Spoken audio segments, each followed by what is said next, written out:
함께 보실 말씀 마태복음 26장 36절에서 46절입니다. 마태복음 26장 36절에서 46절 말씀 찾으신 후에 봉독하겠습니다. 함께 봉독합니다. 이에 예수께서 제자들과 함께 겟세마네라 하는 곳에 이르러 제자들에게 이르시되 내가 저기 가서 기도할 동안에 너희는 여기 앉아 있으라 하시고 베드로와 세베대의 두 아들을 데리고 가실새 고민하고 슬퍼하사 이에 말씀하시되 내 마음이 매우 고민하여 죽게 되었으니 너희는 여기 머물러 나와 함께 깨어 있으라 하시고 조금 나아가사 얼굴을 땅에 대시고 엎드려 기도하여 이르시되 내 아버지여 만일 할 만하시거든 이 잔을 내게서 지나가게 하옵소서. 그러나 나의 원대로 마시옵고 아버지의 원대로 하옵소서 하시고 제자들에게 오사 그 자는 것을 보시고 베드로에게 말씀하시되 너희가 나와 함께 1시간도 이렇게 깨어 있을 수 없더냐. 시험에 들지 않게 깨어 기도하라. 마음에는 원이로되 육신이 약하도다 하시고 다시 두 번째 나아가 기도하여 이르시되 내 아버지여 만일 내가 마시지 않고는 이 잔이 내게서 지나갈 수 없거든 아버지의 원대로 되기를 원하나이다 하시고 다시 오사 보신즉 그들이 자니 이는 그들의 눈이 피곤함일러라.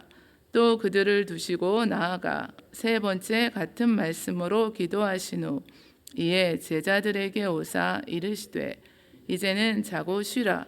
보라 때가 가까이 왔으니 인자가 죄인의 손에 팔리느니라. 일어나라 함께 가자. 보라 나를 파는 자가 가까이 왔느니라. 아멘. 시험에 들지 않게 깨어 기도하라 라는 제목 두고 함께 하나님 말씀 나누시겠습니다. 우리 본문은 겟세마네 동산의 예수님의 기도의 내용입니다. 기도하시는 모습인데요. 성만찬을 마치시고 이제 내일로 다가온 십자가 순환을 또 앞두시고 감람산 겟세마네 동산에서 마지막 기도를 간절히 드리시는 장면입니다. 예수님은 항상 기도하는 삶을 몸소 실천하셨는데요. 예수님의 소문을 듣고 수많은 무리들이 몰려들었습니다. 예수님께서는 물러가서 한적한 곳에서 기도하신 분이셨습니다. 중요한 일을 앞두고 또 언제나 기도로 준비하셨습니다. 본문에서도 제자들을 향해서 시험에 들지 않게 깨어 기도하라 이렇게 말씀하셨는데요. 시험에 들지 않게 깨어 기도하라 이렇게 하신 말씀과 또 예수님 자신의 뜻을 내려놓고 오직 하나님의 뜻이 이루어지기를 간구하시는 예수님의 모습을 보면서 또 시험에 들지 않게 깨어 기도하시는 또 그 기도 가운데 하나님의 뜻을 구하며 그 뜻대로 순종하시는 저와 여러분의 삶이 되시기를 소망합니다. 예수님의 모습과는 달리 제자들의 모습은 예수님께서 기도하시는 동안에 피곤을 못 이겨서 함께 깨어 기도하지 못하고 잠이 들어버렸습니다. 예수님의 간절한 그 말씀에도 불구하고 영육간에 잠이 들어서 기도하지 못함으로 예수님을 부인하는 지경까지 이르게 되었습니다. 제자들은 35절 말씀을 보니까요. 베드로가 이르되 내가 주와 함께 죽을지언정 주를 부인하지 않겠나이다 하고 모든 제자들도 그와 같이 말하니라 라고 기록하고 계십니다.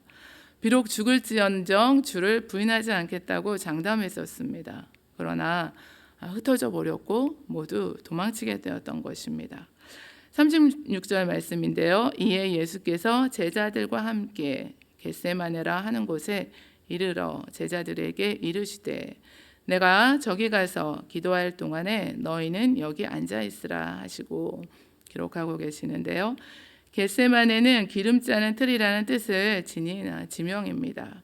예루살렘 동쪽 성벽 바깥 감람산 바로 아래 위치한 기드론 골짜기에 있었는데요. 이곳은 예수님과 제자들이 자주 가셨던 곳이었습니다. 예수님께서 기도하실 동안에 제자들에게 여기에 앉아 있으라 하시고 다시 베드로와 야고보와 요한을 데리고 동산 안으로 들어가시며 가장 가까운 이 세자들에게 예수님의 그 내적인 고통을 표현하셨습니다. 고민하고 슬퍼하셨는데요. 내 마음이 매우 고민하여 죽게 되었으니 너희는 여기 머물러 나와 함께 깨어 있으라 말씀하셨습니다. 하나님이 죄를 알지도 못하시는 일을 우리를 대신하여 죄로 삼으신 것은 우리로 하여금 그 안에서 하나님의 의가 되게 하려 하심이라 말씀해 주셨고, 예수님께서는 우리를 위하여 저주를 받은 바 되사 우리의 죄책을 짊어지셨습니다. 그 일을 이루기 위해서 아버지께 버림받고 세상 죄를 짊어지고 십자가형을 당하셔야 하는 시간이 가까움에 따라서 느끼는 이 내적인 고통을 표현하셨습니다. 내 마음이 매우 고민하여 죽게 되었으니 너희는 여기 머물러 나와 함께 깨어 있으라 하셨습니다. 깨어 있으라는 앞으로 이제 어떤 일이 제자들에게 일어날지 알 수 없으니 정신을 차리고 깨어서 마귀의 시험에 들지 않도록 그 마음을 굳게 지키라. 경계의 말씀을 주는 것으로 이해할 수 있습니다. 예수님께서는 제자들이 그 어떤 시험에 들지 않도록 마음이 항상 깨어 있기를 원하신다는 것을 알 수 있습니다. 제자들에게 오셔서 그 자는 것을 보시고 베드로에게 말씀하셨습니다. 너희가 나와 함께 한 시간도 이렇게 깨어 있을 수 없더냐. 제자들 자신을 위해서도 깨어 있어야 한다고 당부하셨습니다. 앞으로 제자들이 제자들 앞에 닥칠 그 유혹들, 도망치거나 예수님을 부인하고 싶은 유혹에 대비해서 준비해야 한다는 사실을 알고 계셨습니다. 시험에 들지 않게 깨어 기도하라. 마음에는 원이로되 육신이 약하도다 말씀하셨는데요. 시험에 들지 말게 하옵시며, 예수님이 가르쳐 주신 기도의 내용에도 나와 있는데요. 우리를 시험에 들게 하지 마시옵고 다만 악에서 구하시옵소서. 저희들이 늘 이런 주기도문 드리시잖아요. 근신하라 깨어라 너희 대적 마귀가 오는 사자같이 삼킬 자를 두루 찾는다고 하셨습니다.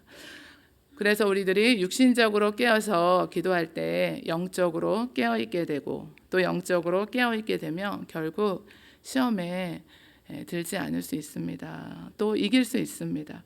그러므로 우리는 다른 이들과 같이 자지 말고 오직 깨어 정신을 차리라고 말씀하셨습니다.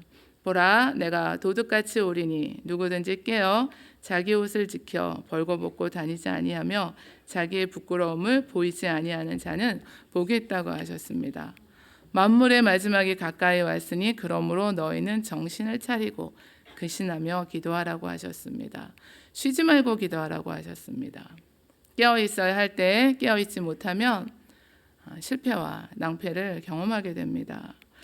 시험을 이기고 하나님 나라의 사명을 또 온전히 감당하고 먹거나 마시거나 주님의 영광을 위해서 하라고 하셨는데 영광 돌리기 위해서 성령님의 도우심과 인도하심 가운데 늘 깨어서 기도하셔야 할 줄 압니다. 그래서 이 새벽에 이렇게 기도에 나오신 거죠. 그러므로 깨어있으라. 어느 날에 너희 주가 임할는지 너희가 알지 못함이니라 말씀하시면서 너희는 그날과 그때를 알지 못한다고 하셨습니다. 마지막 때를 살아가는 우리들은 이처럼 깨어서 시험에 들지 않게 기도하며, 그러면 어떻게 기도해야 할까요? 39절 우리가 말씀을 보는데요. 내 아버지여 만일 할 만하시거든 이 잔을 내게서 지나가게 하옵소서. 그러나 나의 원대로 마시옵고 아버지의 원대로 하옵소서 라고 기도하셨고, 42절에는 내 아버지여 만일 내가 마시지 않고는 이 잔이 내게서 지나갈 수 없거든 아버지의 원대로 되기를 원하나이다 라고 기도하셨는데요. 오직 하나님의 뜻이 이루어지기만을 간구하시는 예수님의 이 겟세마네 기도를 늘 기억해야 합니다. 잔은 구약에서 다양한 의미로 사용되었는데요. 성경에서 정해진 인간의 운명을 상징하는 말로도 사용되었습니다. 진노의 잔으로 언급한 시편 11편 6절 말씀에는 악인에게 그물을 던지시리니 불과 유황과 태우는 바람이 그들의 잔에 소득이 되리로다. 야훼의 손에 잔이 있어 술거품이 일어나는도다.